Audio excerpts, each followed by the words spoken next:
Hello, right. Okay, so I want to share some tips. I have 5 tips for cold calling that I want to share with you guys. I've literally just come from the BBC Radio Gloucestershire, the studio where I had a chat about cold calling with Anna King. And the chat raised a lot of responses, and the responses were mainly from people who said how much they hated cold callers. Now, I know some of you might be cold calling businesses, some of you might be cold calling consumers. That really just depends on what you're selling, right? Either way, there are a lot of cold callers out there who are tarnishing the reputation of sales professionals and making it more and more difficult for people like you and me to be able to pick up the phone and get through to people and actually, have people listen to you. So I've got 5 tips that I think will really help, and these are also in the book that I've released just recently. If you haven't already got it, it's behind me. There's a whole row of them, and it's called Wise Me Up to Cold Calling. It is available worldwide. Now, I always keep going on and on about the fact that there is no rocket science in cold calling. The only reason that people find it difficult is usually their own fear. So my first tip is be yourself. Salespeople will survive because of their attitude, not just the skill. Skill's one thing. Of course, you need the skill to be able to sell, and that's where training can help. But one of the areas training can't help so much is your own attitude.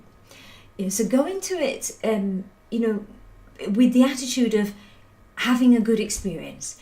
If you go on the phone believing you want to have a good experience, or with the attitude of I'm going to have a good experience, and that'll make sure that the other person also has a good experience, because remember, behavior breeds behavior. So there was this little saying, I remember somebody told me a story about this old man who goes to an old people's home, and before the lady could show the old man his room, he said, "Oh, I love it."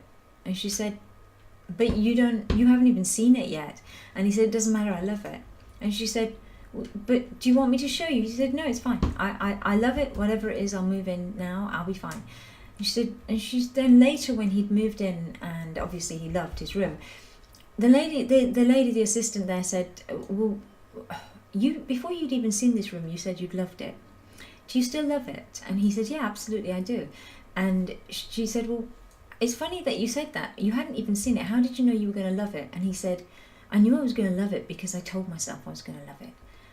And it's a really good story. I always remember that one because it always makes you think, right, okay, so if your attitude is such that you're going to love something, you are going to love it.